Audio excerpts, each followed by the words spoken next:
les discussions qui commencent hors antenne di leen jaajëfal di leen dalal ci seen troisième partie au matinal Tok Tok Sénégal. Comme chaque mardi, nous avons le plaisir et l'honneur de recevoir avec Pape Alioune Sarr le professeur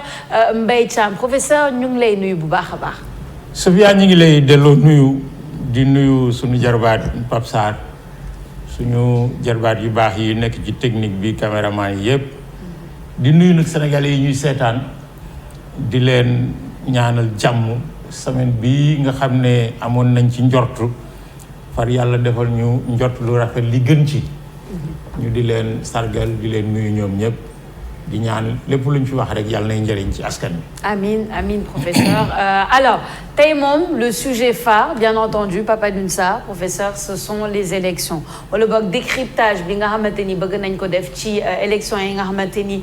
elles ont eu lieu ce dimanche 31 juillet, élections législatives. Première tendance yi génn ñuy xaar résultats officiels yi nag ba tey. C'est important de préciser que les résultats officiels ne sont pas encore sortis. waaye ku nekk mu ngi crier victoire, chacun de son côté crie victoire. Professeur mu di nguur gi mu di pouvoir bi Benno Bokk Yaakaar wala mu di opposition bi Yewwi Askan Wi wàllu Sénégal tamit am ci wàllam. En tout cas, chacun est un peu en train de crier victoire de son côté. Exactement. Guerre des chiffres, la ñu waxee bataille des chiffres, mais avant de venir ci bataille des chiffres bi, il y a eu le jour du vote ak résultat yi. Professeur Mbaye Thiam, première analyse ginnaaw bu ñu voté ba ci guddi gi résultat yi tombé, lan moo nekk sa première impression, première analyse par rapport à ces législatives 2022. waaw Pape Sarr, man de loolu dinaa ci sawar a tontu ndax keroog bi ñu voté ba ci guddi ñu toog ba 1h du matin nga xam ne tëdd rek a jot li ma njëkk a xalaat gannaaw bi ma sant yàlla jul ci yonent bi sallallahu alayhi wa sallam mooy la maturité du peuple sénégalais, c'est-à-dire mat gi askan wi àndal ak dal gi askan wi àndal. parce que nag bañ dalee voté ba tey élection yii ñu génn bokkoon na ci élection yi njort ñaawoon di wala ñaaw njort parce que contradiction yi àggoon na ci foo xam ne fii yaakaaroon nañ ne bu ñu voté ba boori midi du ñàkk ñu naan béréb sàngam ña ngay xeex toj nañ bureau sàngam di nit ci, mais yooyu yëpp amu ci. nit ñi daal ñi ko man yeewu nañ le matin malgré d'ailleurs contexte ak intempéries défavorable dem voté ji toog seen kër di seetaan résultat yi jàmm ne ñooy. donc bi ma ci génnee dama ne quel que soit le résultat le peuple lui a gagné. wan na ñi doon saagaante, wan na ñi doon xeex, wan na ñi doon xasante, ñi doon ŋaññante que seen bopp lañ doon waxaluñu askan wi. parce que bu ñu doon waxal askan wi ci niñ doon def bu askan wi tasee ci bureau de vote yi mais di leen fa jàmmaarloo ni ñoom ni doon jàmmaarloo ci plateau yi. Sofia, gis nga boo demee ci bureau de vote yi ma voté man ak yi ma wër di xool nit ñi fekk fa ñaari nit ñu ràng mbagg ak mbagg jëm ci bureau bi, Pape Sarr xam ne moom farut ak Mbaye mii, Mbaye xam ne farut ak Pape Sarr ñuy waxtaan ba ci buntu bureau bi ñu tappante parce que ku nekk dugg voté génn. C'est ça. ma ne est-ce que leader yi ñuy woteel ñoom buñ rangoon dinañ àgg ci bureau bi. wala ñoo àgg ci bureau bi ñu jàppale. or loolu nag ça veut dire quoi? Ça veut dire que en terme normal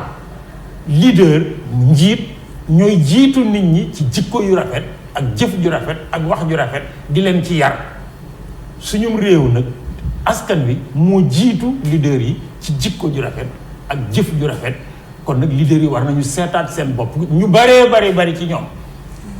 ci bi ñu yeewoo altine gis nit ñi sol seen dàll di liggéey te yaakaaruñ ci ñoom pour dund ci bëccëgu altine bi war nañu xool seen bopp nag ci seetu wax ak seen bopp. ce pays liñ ci gën a remarqué man moo di la maturité mat gi askan bi mat ak dal gi ñu dal voté ki leen neex léegi nag politiciens yi dellu nañ ci seen manin parce que nag werante maa gañe doo gañe du seen cër. su fekkoon ne mat nañ li ñu doon ku ne da ngay def teg parce que démb déjà mais les trucs départementaux commencé nañu. te foofa fan koy defee mais politiciens dañ fay représenter dañuy toog. c'est pas des magistrats qui s'enferment dans un bureau di kii nit ñi dañuy toog ñu dindi procès-verbaux yi man archiviste là je sais ce que c'est un procès-verbal. avec les signes de validation. teg ne bii baax na ñëpp d'accord ne baax na ñu ne ñaata lañ ci bind ñu ne téeméer ku ne bind ñu additionné dal di yéegal mu yéeg mais bu ñu demee ba ci njëbbaxtaan la kuréel gi ñu taxawal ci réew mi nga wax ne dina wax ne ah Pape Sarr am na fukk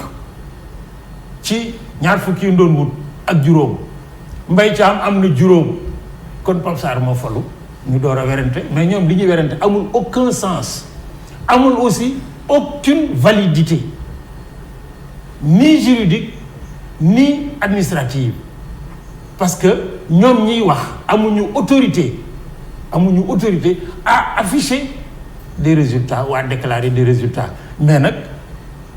li ñuy wax c'est une habitude. wolof daf ne jatank xam nga luy jatank mooy li ñuy takkee ñaari tànki façon pour bañ koo yeew te du dem loo fóot mu des aw xet journaliste yi nga xam ne moom seen métier la xam nga la loi dit que un journaliste am na droit par sa profession wax ne dem naa béréb sangam gis naa sangam nii la demee ñoom am nañ ci droit mais les partis politiques yi woote conférence de presse naan maa gagné amu ci droit professeur suñu demee ba tollu majorité ak opposition ci élection législative ku ne naa maay gagné kii ne maay gagné ban lecture par rapport au pouvoir ban lecture par rapport ak l'opposition suñu demee ba élection législative ñu tàmm razzia gagné bu bëri coalition au pouvoir est-ce que mën nañ cee gis la décadence de la coalition Benno Bokk Yaakaar ak l'émergence de la coalition Yewwi Askan Wi ak Wallu Sénégal. La première lecture politique des résultats mooy invariablement indubitablement l'opposition a gagné symboliquement waxuma chiffre de. politique oui. politique laa wax politiquement l'opposition a gagné. symboliquement. Ouais. L'opposition a gagné. Parce que depuis 1960. man seet naa bërki démb les résultats des élections de 1960 à aujourd'hui élection législative kenn musul yaakaar ne ku jéggi dinañ seen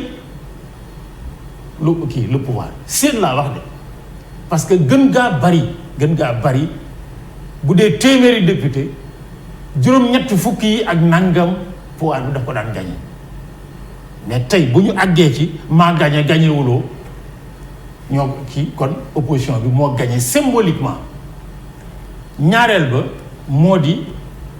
ñi nga xam ne ñoo yore réew mi ñu dénk leen ko par exemple Benno Bokk Yaakaar ak APR et le président de la République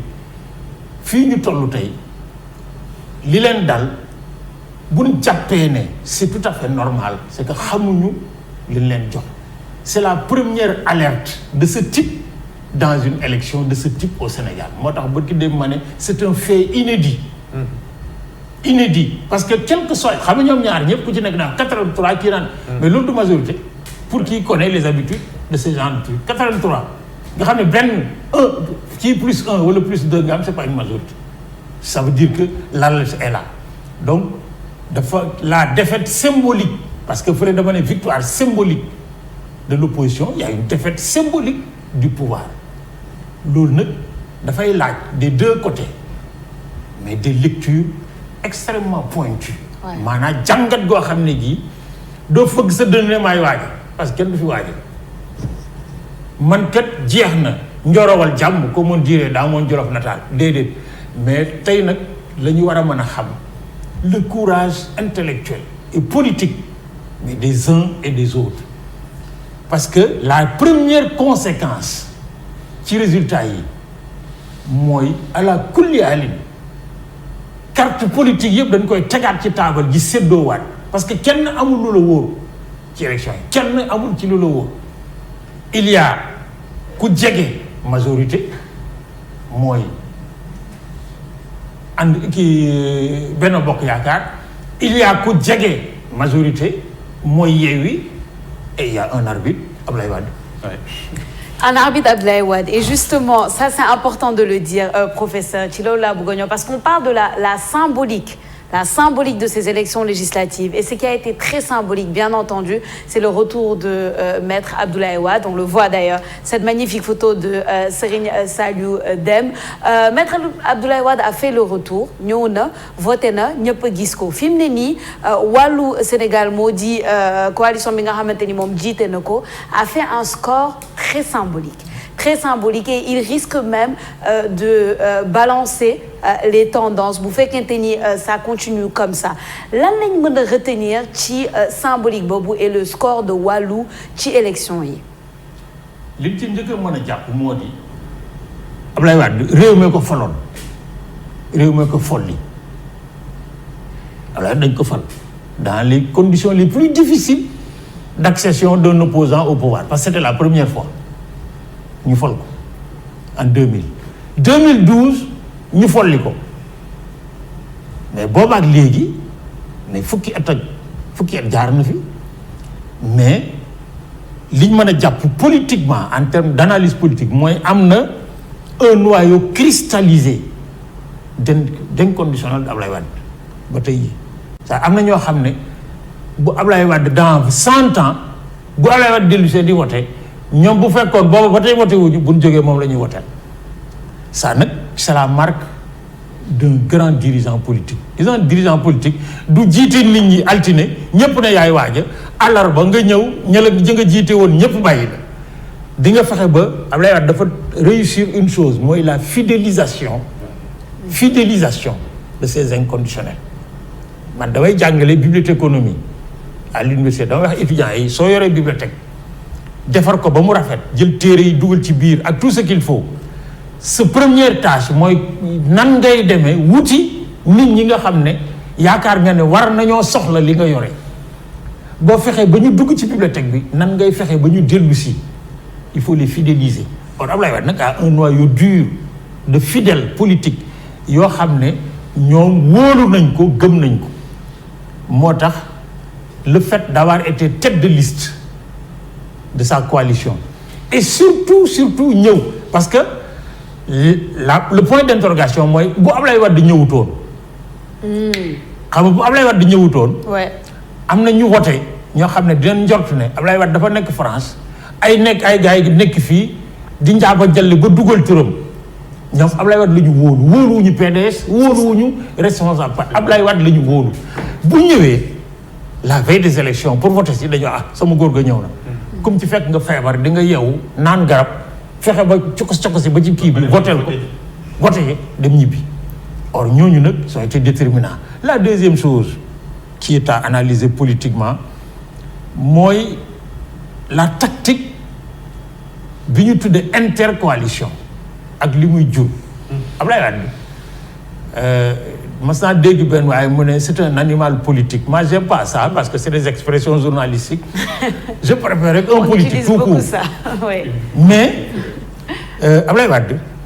tey bu fekkoon ne benn liste la ñu def Yewwi Askan Wi Wallu benn liste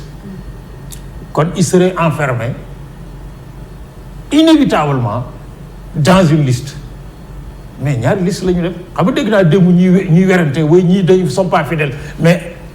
Mbour pour prendre un exemple précis boo duggee ci bureau bëgg a voter ñu ne kañ yow rek nga ne intercoalition bi man laa faral mais ñoom ñaari fiche nga fay fekk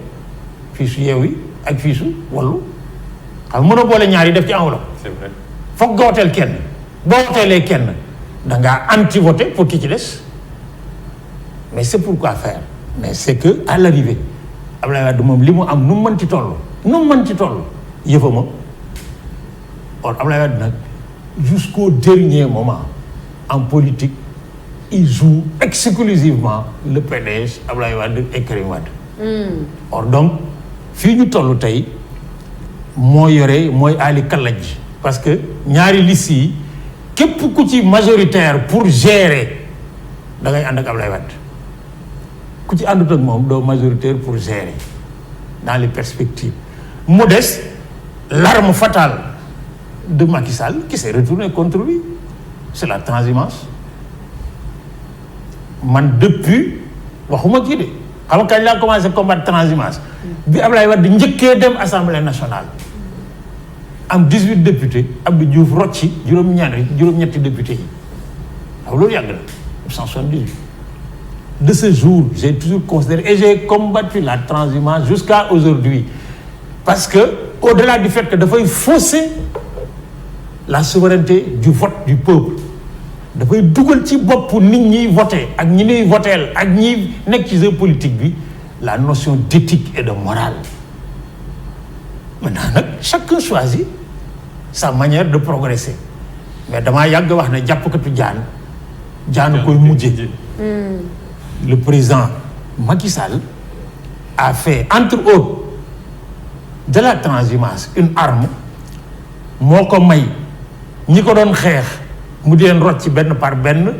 entre autres xam nga tey jii ñu tey 2 août la ñu nekk mais le 2 août 2012 bi mu accès au pouvoir mooy tey xam nga le 2 août 2022 ci lañ génne woon une liste avec un texte réglementaire pour interdire le territoire national de sortie à des gens ñooñu am na ñu nekk ci gouvernement bi tey am na ñu nekk de l'autre côté di ko xeex. Ça signifie quoi? Ça signifie que bu ñu voté ba ngoon Pape Sarr am téeméeri baat Mbaye Thiam am juróom-ñaar fukk jaar ci suuf ñu wotewaat mu ne taxawal ma seeti waa ji ñi ànd ak Pape Sarr rocc ci Pape Sarr mais Pape Sarr buy ñibbi si téeméeri yi ko woteel am na ci fukk yoo xam ne yii il a un destin politique lié avec eux mais 90 yi dañoo votoon parce que dañ ko yaakaaroon. bu demee doon yóbbaale. Et le résultat aujourd'hui c'est que la population dañu wone ne ñi nga xam ne dañoo dem bay seen kii bi ñu voté loon doon il y a 4 ou 5 mois au local dans l'opposition mu rocc leen dugal ci biir mais ku ci mënta jàkkaarloog sa bopp wax ak sa bopp ba pare wax ak askan wi baalu leen àq mais c'est parce que war ngaa seetaat sa bopp yooyu mooy les réflexions dynamiques autour de ces élections. Le nombre de députés ku gagné ku gagné c'est important parce que suñu réew nag moo tëddee noonu mais c'est pas ça qui va changer lii changer moo di fii ñu toll tey une opposition a montré que la radicalisation peut payer jusqu'où ça aussi il faut le mesurer parce que bërki démb jour élection yi dégg naa ku ne ci ñoom suñu foqatee élection yi te boobu nit ñaa ngi wote pare guñu ngeen wàcc ci mbedd mi ñu kii loolu moom ce n'est plus la radicalisation c'est l'aventurisme. La deuxième chose moo di yore aw askan liñ la dénk di ci liggéey ak ñoom boo ci mënul dabu seen àq de manière transparente et diligente nga xam ne da ngay jàpp rek ne buñ demee ba li fi benn responsable politique de Rufisque waxoon benn waaye à la veille des élections ne ko sa mbokk yi dafa mel ne am na ci ñoo xam ne ñi ngi bëgg ba beeku dem fële de mu ne ko ñooñu xam naa leen mais pour man ñi ngi mel ne ay ganaar man maa ngi yore sama dugub bu ne su wala élection yi rek ma su ma suyee sama dugub ñëpp ñëw pour picorer xam nga nag bu ñu àggee ci politique foofu politique a tudd dañuy yàq jikko yi dañuy def li nga xam ne lii ëllëg ak si biir mënut a jur ëllëg parce que gis nga Sophia politique àndu nawle la pour contribuer ci askan wi àndu nawle pour defar baax-baaxi askan wi bu ca yenn pratiques yi duggee dootu politique. Il est temps que après ces élections-là mais de tous les côtés ñu toog nag pour interroger d'abord notre rapport aux politiques et notre rapport à la politique. Lan mooy différence bi. La politique mooy l'action quotidienne de faire la politique ni ñu koy defee Sénégal képp kuy gor wala boog ngay borom xam-xam xam nga ne li ñu def du politique parce que jikko yëpp a ngi ci yàqu y compris ci biir ñun yaakaaroon ne sax ñoom seen jikko rëcc na muy sëriñ si.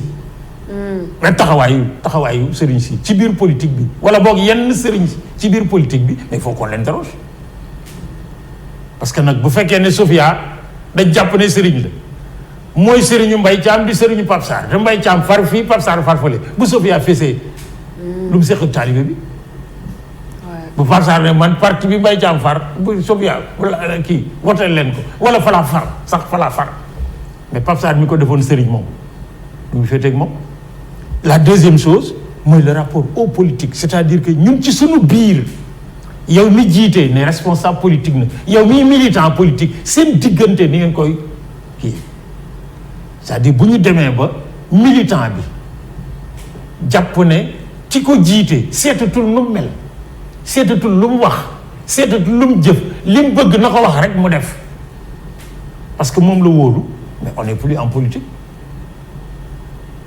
C'est de l'assujettissement.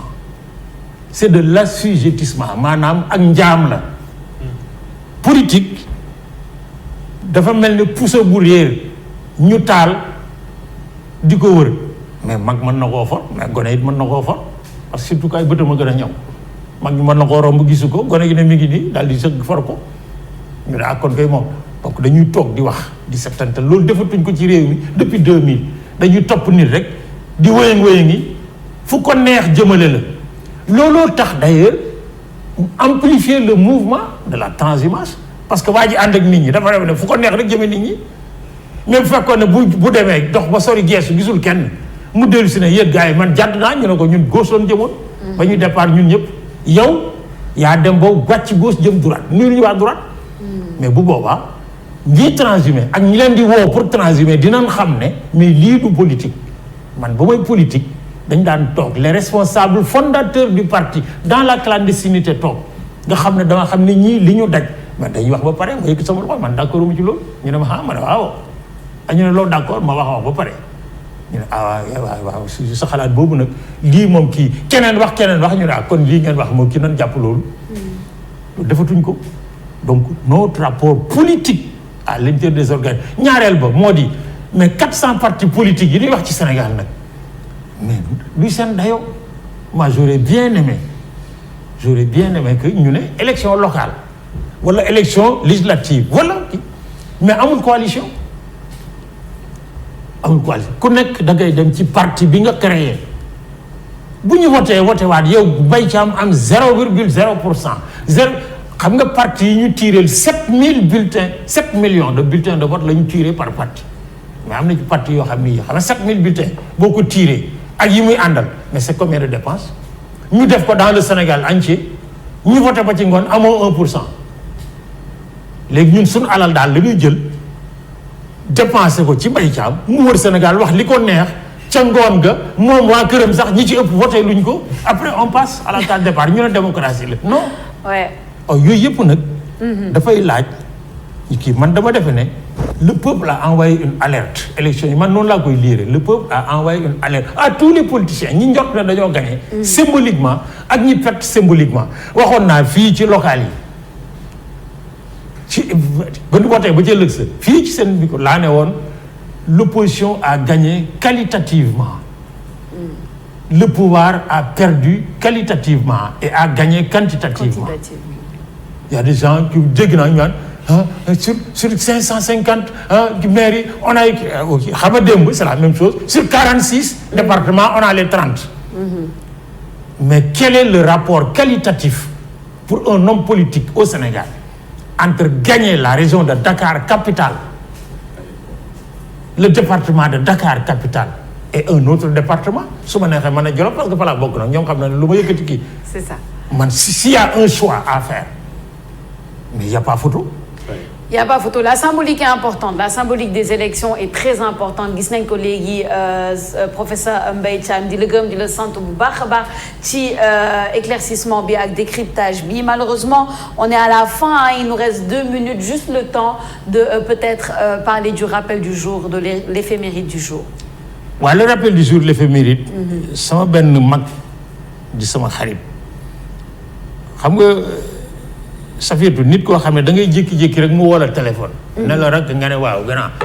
mu ne neel amin nga naa lu xew mu ne dama la doon ñaanal léegi. ma ne alhamdulilah rabbil alamin muy El Hadj Makhtar Guèye di doomi Abbas Guèye ancien député du Sénégal. tey jii le 2 août 2002 damay rappeler pour man. pour feddali sama kóllëre ak sama mag jooju 2 août 1990 bi baayam bi El Hadj Abbas Guèye génne àddina El Hadj Abbas Guèye nag yéen xamu leen ko mais mag la woon moo xam ne ci mag ñi yàlla baaxee woon la bokk parce que il fut député du Sénégal à l'Assemblée nationale française ànd ak Senghor ànd ak Lamine Gueye ba mu yàgg sax mu génn créer boppam mais sa particularité c'est que moom la défense des intérêts matériels et moraux parce que syndicaliste la woon responsable CGT moo ko yóbbu woon au pouvoir di politiciens yëpp di ko def la cour moo tax mu ànd ak Senghor ànd ak Lamine Gueye et autres tey jii la mooy bésam ci la gaañoon en 1999 doon góor gu baax parce que man jegewuma ko mais jege naa njabootam parce que Hadj Makhtar mii ñaar fukki at yii ñu génn ñooy gàmmoondoo Tivaouane dans la même maison de mon oncle Alaaji Taala Jum yàlla na yàlla seral ay yaxam fa mu nekk muy nit ku baax di taalibi tijaan ak xan di wëllëre di xarit ci xalifa bii fi nekk tey kon fa ñu nekk ca seen kër ak feneen di ñaanal seen waajur bu baax woowu nekkuma fa physiquement mais que ñu jàpp ne maa nga fa ak ñoom dans la symbolique di ko ñaanal yàlla na ko yàlla xarit àjjana yàlla na ko yàlla bàyyi moom Hadj Makhtar ak njabootu Abbas Gueye yëpp defal leen sutura ak teraanga te ñu sut seen bàyyi ji aw fan di leen gërëm di leen sant. Amin, amin. On reste toujours dans la symbolique avec ce rappel, professeur Mbaye Thiam. Papa Alioune Sarr, merci beaucoup. Merci à tous. Et puis à demain, Inch'Allah. Professeur, on se donne rendez-vous mardi prochain, Inch'Allah. Inch'Allah Rabbana Rahman. Mais mardi nag ñoom Pape Sarr. dafay seen fête. waaw. parce que bu altine de Tamxarit. Tamxarit waaw. sama najaay Mansour Bouna Ndiaye moo déposé woon projet de loi à l'Assemblée. Tamxarit ji ëllëg si di fête. xam nga ñoom dañuy xeer ci cere ji. ba bu talaata wutoo duñ mën a kii. wax nga dëgg de mais man pare naa moom. yow pare nga moom Jolof la dëkk. en tout cas Jolof ak Louga benn. je pense que yéen ñaar bon on va vous libérer pour le mardi ngeen noppalu tuuti ci après le cere c'est férié d'ailleurs. Alors à une autre semaine, professeur Mbaye Thiam. Quant à vous, mes téléspectateurs, on se donne rendez-vous demain, même chaîne, même heure, pour un nouveau numéro de votre matinale Tok Tok Sénégal. Comme d'habitude, le temps de remercier toute l'équipe technique et tous mes confrères et consoeurs qui étaient là depuis ce matin pour vous servir. On vous souhaite une excellente journée en compagnie de nos programmes en vous disant à demain.